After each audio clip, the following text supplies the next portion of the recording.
우리는 지난 4개월 동안 사무엘서 말씀을 통해서 은혜를 받았습니다. 오늘은 사무엘 상하의 부록이라고 하는 사무엘하 21장에서 24장의 내용을 중심으로 사무엘서의 마지막 설교를 하려고 합니다. 사무엘하 21장에서 24장의 내용을 간략하게 요약하면 이렇습니다.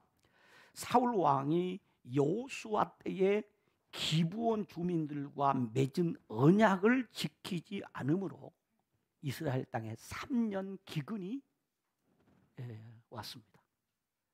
그래서 다윗은 기브온 사람들의 요구대로 숨겨졌던 사울의 첩 리스바의 두 아들과 함께 이 사울의 후손 7명을 기브온 사람들에게 내어줍니다. 그러자 기브온 사람들이 사울의 후손 7명을 쳐 죽입니다. 그런데 이 사람들의 장례를 누가 치르지 아니해서 들짐승들이 와서 그 시체를 뜯어먹게 되자 사울의 숨겨진 첩인 리스바가 그 시체를 짐승들이 와서 물어가지 못하도록 지키고 있다는 이야기를 다윗이 듣게 됩니다. 그러자 다윗은 그 7명의 사울의 후손을 비롯한 사울 가문 전체를 장례를 새롭게 치러줍니다. 그러자 이스라엘 땅에 기근이 해결이 됩니다. 이게 21장의 내용입니다. 그리고 다윗 왕의 부하들이 골리앗의 동생 라흐미를 비롯한 거인들을 쳐 죽이고 블레셋과의 전쟁에서 크게 승리를 합니다. 그러자 다윗은 이 주변의 모든 강대국들을 다 제압하고 나라가 평안해지자 여호와는 나의 반석, 나의 요새, 나를 건지시는 자, 나의 방패, 구원의 뿔, 나의 높은 망대시며 나의 피난처와 구원자가 되신다라는 찬양을 하며 환난 중에도 기도를 응답하신 하나님께 감사하며 영원히 하나님의 이름만을 찬양하며 살겠다고 다짐을 합니다. 이것이 22장의 내용입니다. 그리고 다윗 왕과 함께 했던 용사들을 쫙 소개를 합니다. 그리고 결론적으로 23장의 다윗이 마지막 말을 한마디 남기는데 그 말이 하나님이 나와 더불어 영원한 언약을 세우사 만사에 구비하고 견고하게 하셨으니 나는 모든 구원과 나의 모든 소원을 어찌 다 이루지 아니하시랴 라는 말로 영원한 하나님의 언약의 말씀이 반드시 이루어질 것을 바라보며 그의 마지막 말을 마칩니다. 그리고 24장에 와서 생뚱맞게 나오는 내용처럼 인구조사에 관한 내용과 아라우나 타작 마당에서 드리는 제사 이야기로 사무엘서가 맞춰지게 됩니다. 이상에서 살펴본 대로 사무엘서의 마지막 결론적인 진리는 하나의 문장으로 정리하면 인생은 짧다. 그러나 하나님의 언약은 영원하다. 그렇다면 짧은 인생, 허무한 인생, 마지막에 누구의 손을 잡아야 할 것인가 이 말이에요. 이 허무한 인생을 살아가는 저와 여러분이, 짧은 인생을 살아가는 저와 여러분이 마지막에 누구의 손을 붙잡아야 할 것인가 라는 질문을 남깁니다. 본문은 우리가 잡아야 될 것 중에 사람의 손과 하나님의 손에 있다는 것을 보여주며 인생의 막차를 타고 갈 때까지 우리는 어느 손을 붙잡아야 할 것인가에 대한 선택을 하도록 합니다. 그래서 오늘 저는 설교 제목을 사람의 손 그리고 하나님의 손이라고 정했습니다. 한번 따라서 합시다. 사람의 손, 하나님의 손. 어느 손을 붙잡아야 되는 거예요? 어느 손을 붙잡고 살다가 우리의 인생의 막차를 타야 하는가 하는 것입니다. 사람의 손을 붙잡아야 하는가 아니면 하나님의 손을 붙잡아야 하는가 하는 것이죠. 첫째는 인생은 짧다는 것입니다. 인생은 짧다. 인간이 이 땅에서 누리는 부귀, 영화나 명예와 권세는 초콜릿과 같다라고 말하는 사람이 있어요. 왜 그런가? 초콜릿 하나 입에 넣고 야 맛있다 하고 맛을 느낄만 하면 벌써 초콜릿은 입 안에서 다 녹아져 없습니다. 이것이 인생이라는 거죠. 이처럼 덧없는 것이 인생이다 이거죠. 다윗에 대하여 사무엘하와 이어지는 열왕기상 1장 1절에 보면 한 시대의 영웅, 한 시대를 풍미하던 사나이 중에 사나이다운 다윗에 대해서 이렇게 열왕기상 1장 1절은 말을 합니다. 다윗이 나이가 많아 늙으니, 기가 막힌 일입니다.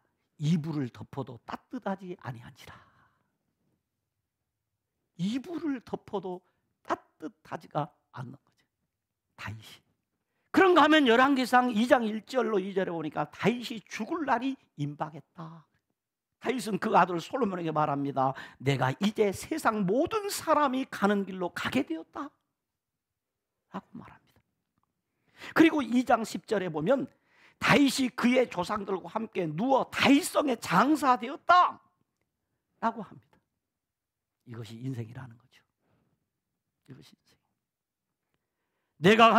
내가 모든 사람이 가는 길로 가게 되었다. 혹시 여러분 가운데 이 길을 안 가시겠다고 하시는 분 계십니까?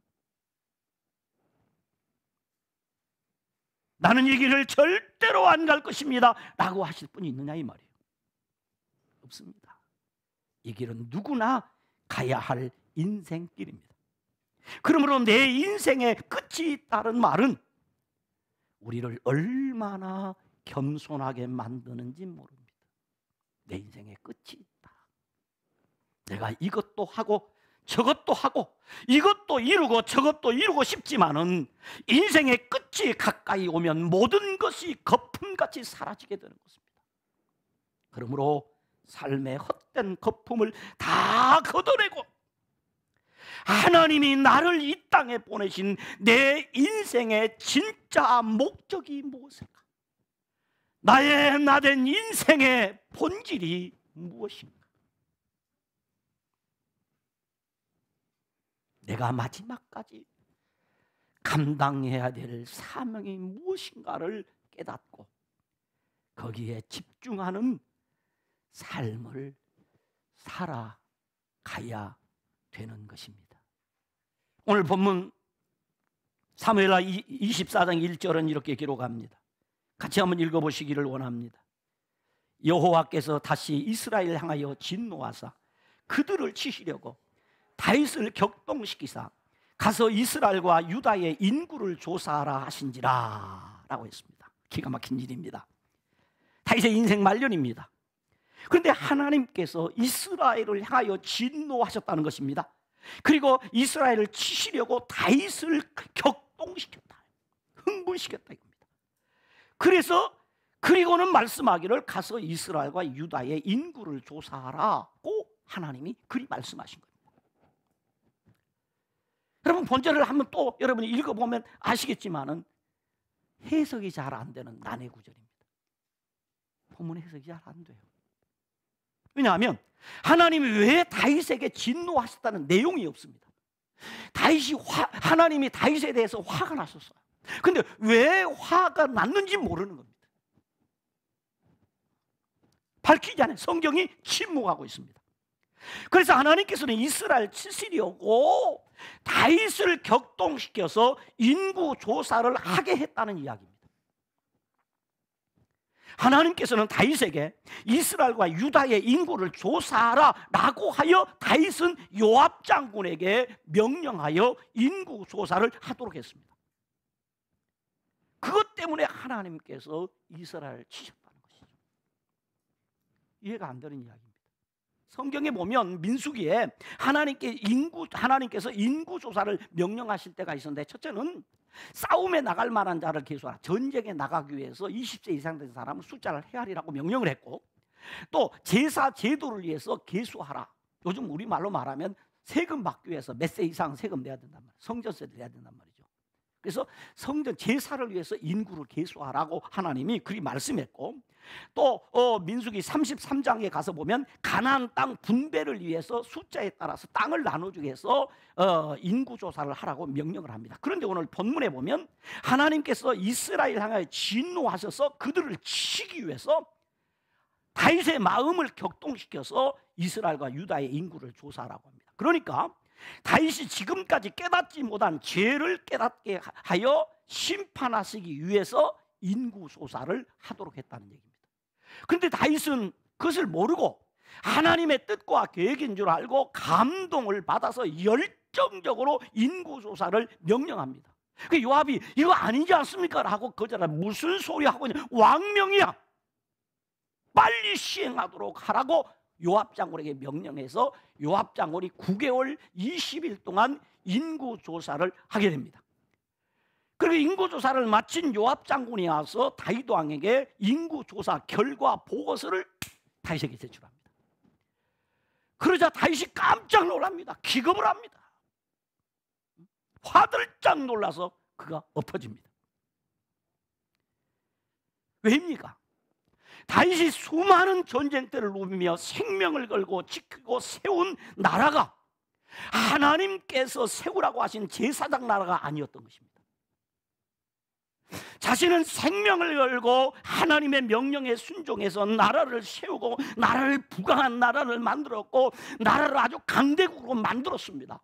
그런데 인구조사 결과서를 딱 받아가 보니까 정답이 아닌 겁니다.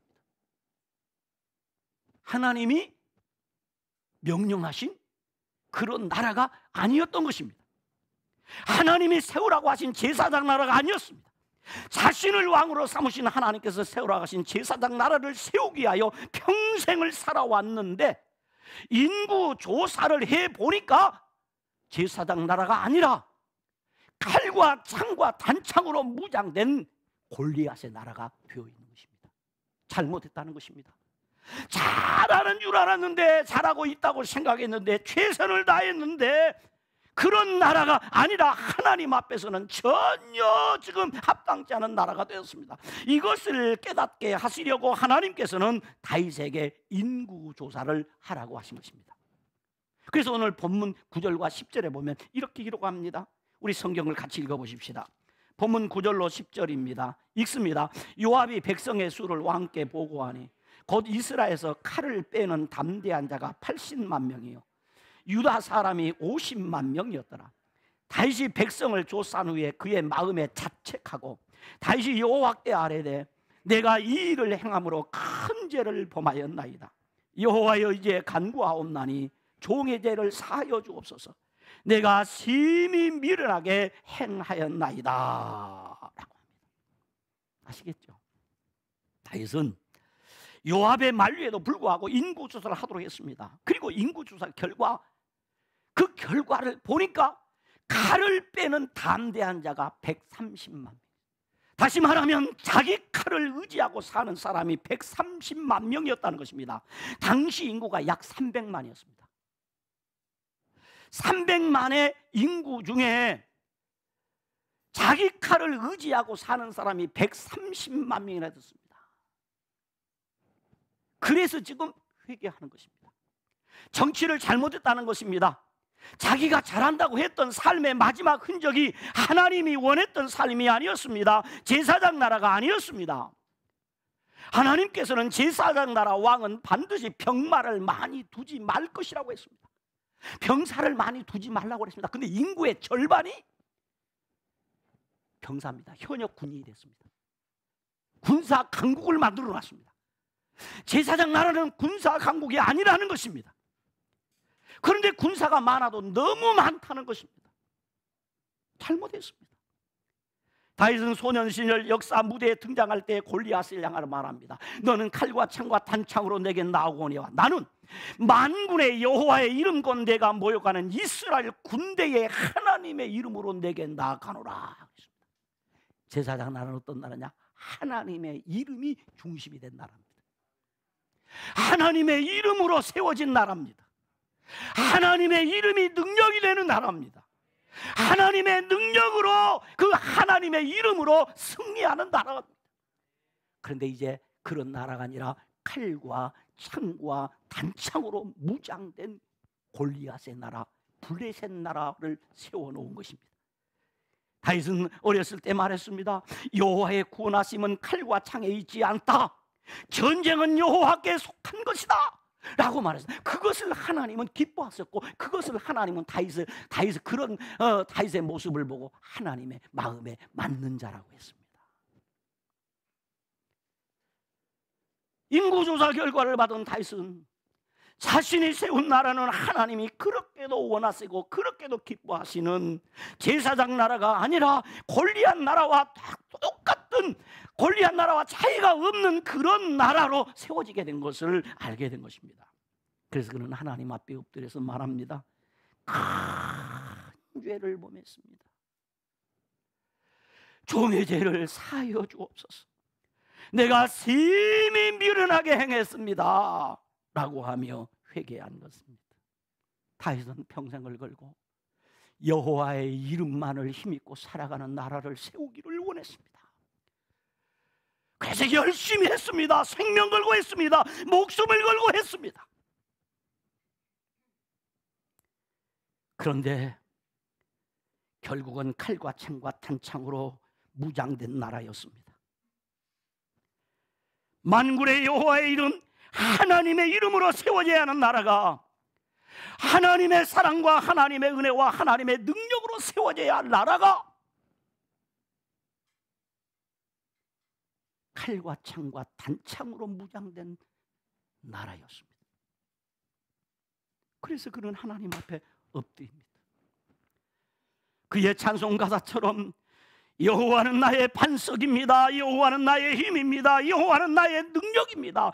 여호와 하나님만이 나의 요새입니다. 여호와 하나님만이 나를 건지시는 자입니다. 여호와 하나님만이 나의 방패입니다. 여호와 하나님만이 나의 구원의 뿌리 되십니다 라고 고백하는 나라,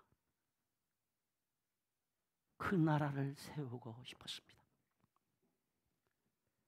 그래서 영원히 여호와 하나님만을 찬양하는 나라를 세우고 싶었습니다. 그런데 만군의 여호와의 이름은 없고 무력의 나라, 하나님의 영광이 사라진 칼과 창과 단창을 의지하는 나라, 무서운 하나님의 징계가 임할 많은 병마를 의지하고 칼을 빼는 담대한 자를 의지하는 나라를 세웠는데 세월이 다 가버린 것입니다. 세월이 다 간 것입니다.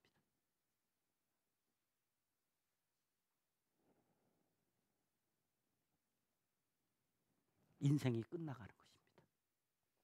그런데 그것도 모르고, 인생 다 끝나가는데 그것도 모르고 다윗은 좋아했습니다. 그것도 모르고 우쭐했습니다. 그것도 모르고 자랑했습니다. 그것도 모르고 기뻐하고 만족해했습니다. 때문에 하나님이 진노하신 것입니다. 하나님 바로 치시면 되는데, 그래도 하나님은 다윗을 사랑하셨어. 내가 너를 바로 치면 되지만 그럴 수 없어. 나는 너를 사랑해. 그래서 다윗의 마음을 격동시켜서 인구조사를 하도록 한 것입니다. 그러므로 하나님께서 세월 다 지나가기 전에 오늘 우리에게 말합니다. 인생을 점검하라. 세월 다 지나가기 전에 우리의 신앙을 점검하라 이 말입니다. 인생은 짧다는 것을 알아야 합니다. 두 번째입니다. 사람의 손이 아닌 하나님의 손에 빠져야 합니다. 다윗은 인구조사를 시작하면서 마음속에 어떤 생각을 했을까? 성경에 기록이 없습니다. 제가 생각해 보았습니다. 다윗은 인구조사를 시작하면서 어떤 생각을 했을까? 초라한 나라가 얼마나 강성한 나라가 되었는가. 봐라, 세상 사람들아 보아라, 내 백성이 얼마나 많아졌는가. 내 나라가 얼마나 강성한 나라가 되었는가. 어느 나라에도 밀리지 않는 강대국이 되어진 나라에 대한 그 자부심과 긍지를 가지고 인구조사 명령을 아마 하지 않은가 라는 생각을 해봅니다. 그러나 인구조사 결과 보고서를 받았던 순간 다윗은 영적 예민함이 발동했습니다. 여기서 다윗의 신앙의 위대성이 드러납니다. 본문 10절에 보면 이렇게 기록합니다. 다윗이 백성을 조사한 후에 그의 마음을 자책했다. 그 마음에 자책을 했다. 이 자책했다. 이 자책했다 히브리 말에 낙하 하는 말인데, 낙하 하는 말. 이 자책했다. 찔렀다, 때렸다, 죽였다, 쪼갰다, 찔러서 쪼개고 그 속을 들여다보았다. 자기 속을 찔러 쪼개서 들여다봤어요. 이놈의 평생을 살아왔던 내 몸부림을 찔러 쪼개서 그 실체를 드러내 보니 정치를 잘못했다는 것입니다. 땀을 잘못 흘렸다는 것입니다. 하나님이 기뻐하는 인생이 아니었다는 것입니다. 하나님이 기뻐하는 나라가 아니었다는 것입니다. 잘못 살아도 너무 잘못 살았다는 것입니다. 이것이 바로 자책이란 말입니다. 무서운 징계를 피할 수 없음을 알았습니다. 그래서 하나님께서는 징계하시기 전에 죄를 깨닫게 하시려고 다윗을 격동시키사 가서 이스라엘과 유다의 인구를 조사하라고 하신 것입니다. 이것은 진노 중에 베풀어 주시는 하나님의 긍휼이요 하나님의 자비입니다. 하나님께서는 회개하는 다윗에게 갓 선지자를 보내주십니다. 이 갓 선지자를 보내서 다윗에게 말합니다. 야, 네 앞에 7년 기근이 있고 3개월 피난 생활이 있고 3일 전염병이 있다. 하나를 선택해라. 근데 선택을 못했어요. 선택을 못했다고. 왜? 하나님의 심판은 짧든 길든 다 무서운 겁니다. 급신한 겁니다. 그래서 오늘 다윗이 뭐냐? 내가 고통 중에 있다. 선택을 못하겠다는 겁니다. 하나님 무서운 줄 알았어요. 여러분, 하나님 좋은 줄도 알아야 되지만 하나님 무서운 줄도 알아야 돼요. 아멘입니까? 하나님 무서운 줄도 알아야 되지만 하나님 좋은 줄도 알아야 되고, 하나님 좋은 줄도 알아야 되지만 하나님 무서운 줄도 알아야 돼요. 다윗이 무서운 겁니다. 3일이 아니라 3시간만 하나님의 진노를 받아도 못 사는 겁니다. 벌벌 떨립니다. 참으로 다윗에게는 고통스러운 선택이었습니다. 그때 다윗이 갓 선지자에게 말합니다. 내가 고통 중에 있다. 그러면서 청한다. 내가 부탁한다. 여호와께서는 긍휼이 크시니 우리가 여호와의 손에 빠지고 내가 사람의 손에 빠지지 아니하기를 원하노라. 14절에 그 결과 하나님이 이스라엘 백성에게 내린 재앙이 3일 전염병입니다. 3일 했는데 어떤 일이 벌이냐? 7만 명이 죽었어요. 한번 놀래봐요. 3일 전염병 안에 7만 명이 죽었어요. 아유, 7만 명까지 거 별로 안 되네. 보세요. 보세요. 이 7만 명이 죽었다고 하는 것은 어마어마한 겁니다. 우리나라 숫자로 말하면 100만 명이 죽은 겁니다. 70억 인구로 말하면 1억 5천이 죽은 겁니다. 엄청난 거죠.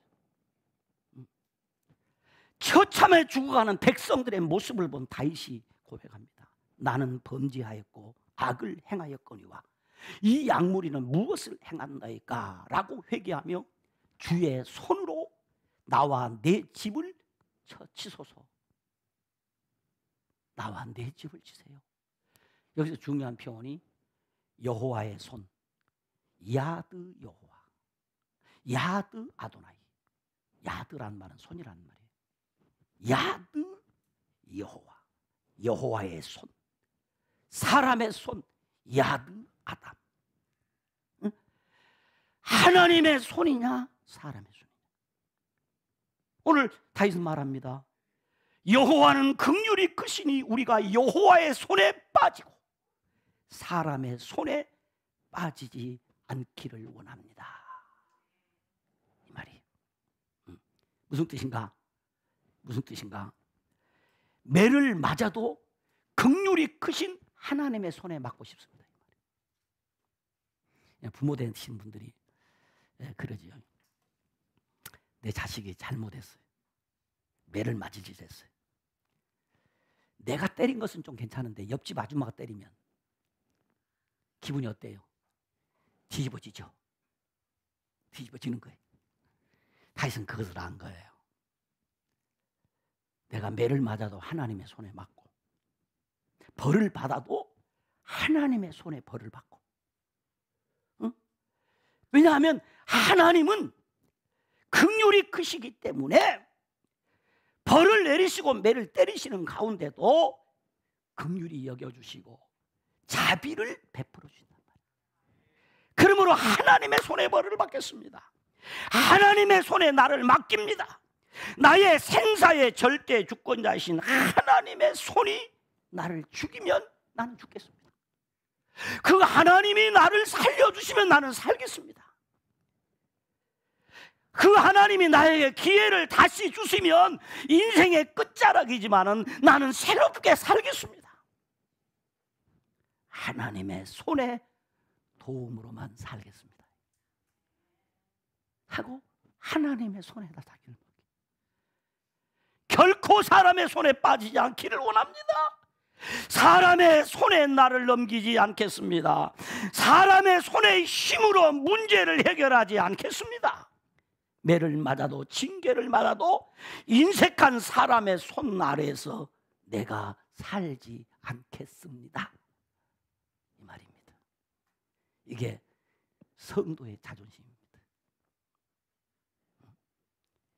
내가 빌어먹어도 하나님의 성전에서 빌어먹고, 할렐루야.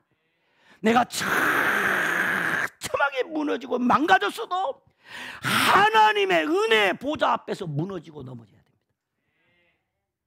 그게 기도입니다. 비굴하게 사람 앞에 가서 나 어쩌고 저쩌고 하는데 돈 좀 빌려주세요. 뭐 에이, 그렇게 사는 거 아니에요. 그렇게 사는 거 아니에요. 내가 무시를 당하고 멸시를 당해도 하나님의 보좌 앞에서, 하나님의 보좌 앞에서 야드 아담이 아니라 야드 여호와, 사람의 손이 아니라 하나님의 손에 인생을 맡기는 것입니다. 하나님의 품에 인생을 맡기는 것, 그것이 신앙입니다. 그것이 신앙입니다. 자신뿐만이 아니라 하나님의 백성인 민족이 하나님의 손 아래 살고 하나님의 품에 살게 해달라는 간청입니다. 다시 말하면 하나님의 은혜 안에 살게 해달라는 것입니다. 하나님의 뜻대로 살지 못했습니다. 하나님을 기쁘게 하지 못했습니다. 하나님이 원하는 나라를 세우지 못했습니다. 그렇다고 할지라도 나는 하나님의 손에 붙들려 살겠습니다. 나는 그 하나님 앞에 매를 맞아도 하나님 앞에 매를 맞고 하나님의 손을 붙잡고 살겠습니다. 이것이 신앙입니다. 할렐루야. 이 고백입니다. 이것은 하나님의 은혜를 아는 사람의 신앙적인 자세며 신앙적인 행동입니다. 마지막 세 번째입니다. 징계를 은총으로, 심판을 회복으로, 실패를 성공으로, 저주를 축복으로 바꾸어야 합니다. 아멘입니까? 전염병으로 3일 만에 국민의 2%인 7만 명이 죽었습니다. 지금 우리나라의 5천 명 인구로 비교하면 100만 명이 죽은 거고, 세계 인구 70억으로 계산하면 1억 5천 명이 죽는 엄청난 재앙이요, 엄청난 전염병이었습니다. 그러나 다시 하나님 앞에 본래의 자리로 돌아갈 때 하나님께서는 회복의 은혜를 주셨습니다. 다시 돌아가야 될 자리로 돌아갈 때 하나님은 은총을 베풀어 주셨습니다. 다시 실패한 자리에서 그대로 머물러 있지 않고 성공의 자리로 바꾸어 주셨습니다. 하나님은 저주의 자리에서 축복의 자리로 바꾸어 주셨습니다. 갓 선지자를 통해서 말합니다. 아라우나의 타작마당에서 여호와를 위하여 제단을 쌓으라, 예배하라는 겁니다. 다시 갓 선지자의 말대로 순종하여 아라우나의 집으로 올라가자 아라우나가 뛰어나오면서 다윗을 맞이합니다. 왕이 어떤 일이십니까? 그러자 다윗이 말합니다. 내가 네게서 타작마당을 사서 여호와께 제단을 쌓아 백성들에게 내인 재앙을 그치게 하려고 왔노라고 합니다. 그러자 아라우나가 말합니다. 왕이여, 무슨 말씀입니까? 나는 왕의 백성이 아닙니까? 왕은 나의 주인이 아닙니까? 우리 집에는 소도 있습니다. 그리고 이 재물을 태워드릴 이 모든 장작이 넘쳐납니다. 그리하니 왕이 원하시는 대로 마음껏 사용하여 여호와께 제사를 드리도록 그리하십시오 라고 합니다. 그러나 다윗 왕은 아라우나에게 말합니다. 결코 그렇지 아니하다. 내가 값을 주고 네게서 살이라. 값 없이는 내 하나님 여호와께 번제를 드리지 아니하리라. 값 없이는, 값이 있어야 된다는 겁니다. 값 없이는 하나님 앞에 내가 결코 번제를 드리지 아니하겠다. 값 내놔라. 여러분, 하나님 앞에는 값이 있어요. 값이 있어요. 거저 먹으려고 하면 안 됩니다. 내가 값 없이는 하나님 앞에 그럴 수 없다는 겁니다. 이 얘기는 하나님이 내게 값을 주었다는 얘기입니다. 은혜를 받았다는 얘기입니다. 왜? 이 재앙 중에도 하나님이 살 길을 열어주셨습니다. 회복의 길을 열어주셨습니다. 은총의 길을 열어주셨습니다. 아라우나의 타작마당에서 하나님 앞에 제사를 드림으로 재앙이 끝나게 되었다는 거예요. 이런 은혜를 받았는데 내가 값없이 그럴 수 없다는 겁니다. 값없이 그럴 수 없다는 겁니다.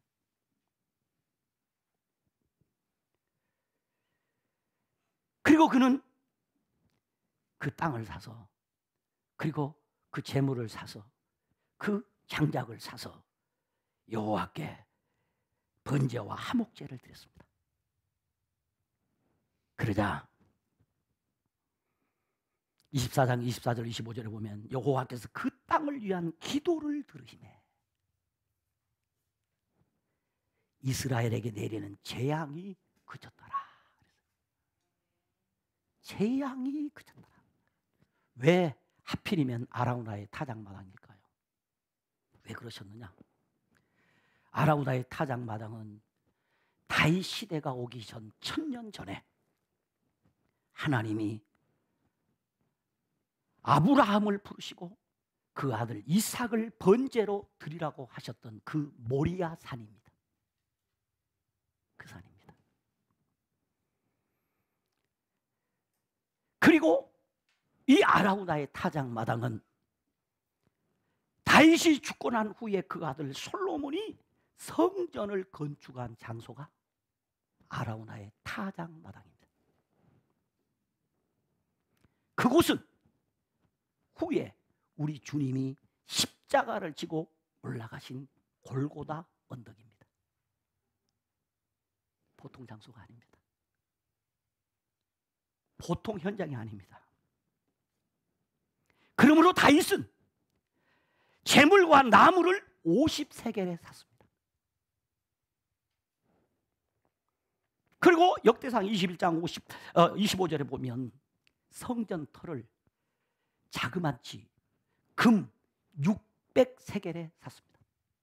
어마어마한 값을 지불하고 재물을 사고 터를 샀어요. 이것이 축복입니다. 다윗은 징계 중에 자신이 지을 수 없다고 한 성전 터를 준비하고 모든 비용을 준비했습니다. 설계도를 준비했습니다. 모든 자재를 준비합니다.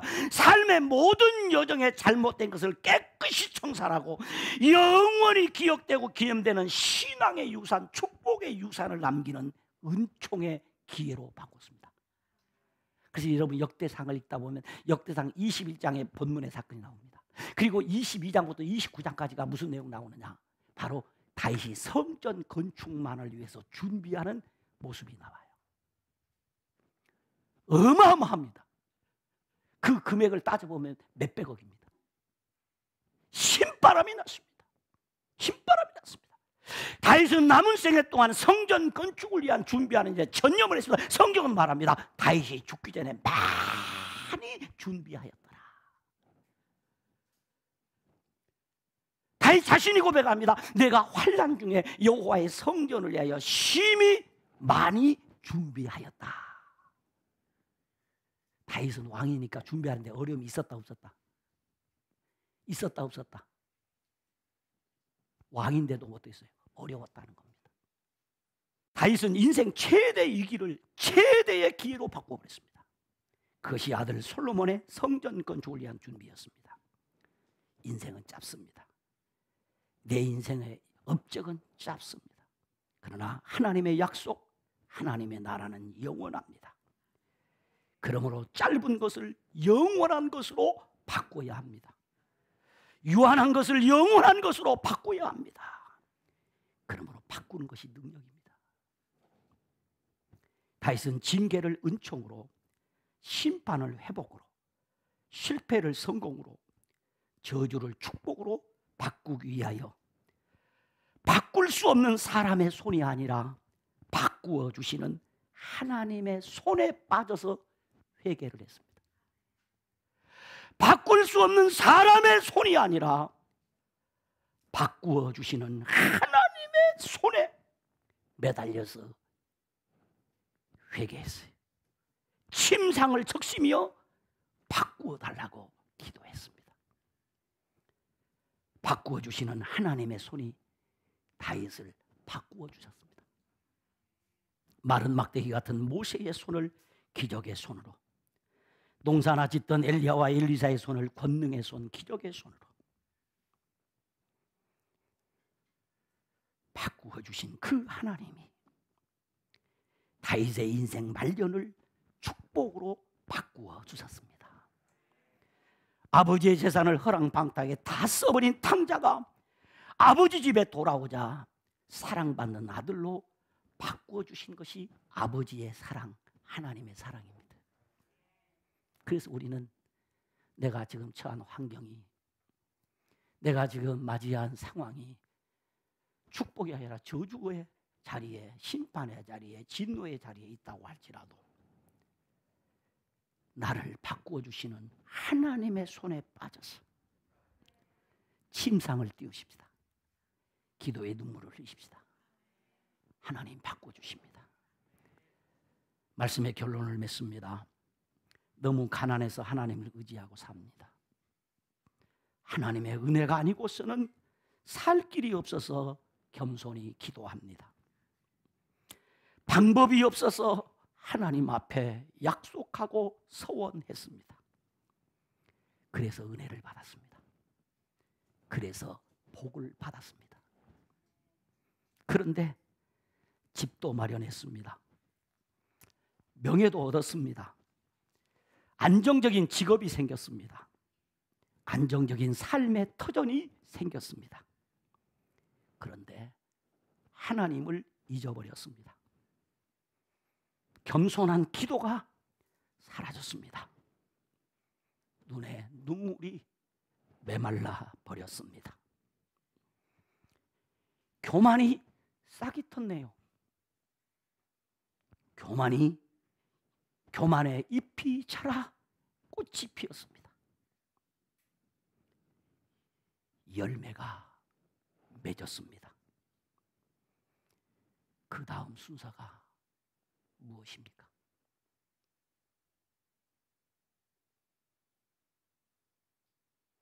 그 다음 순서가 무엇입니까? 그렇습니다. 교만의 열매를 거둘 때가 된 것입니다. 교만의 열매는 패망입니다. 교만의 열매는 넘어짐입니다. 교만의 열매는 멸망입니다. 교만의 열매는 하나님의 진노의 심판입니다. 이런 어리석은 사람들이 얼마나 많은지 모릅니다.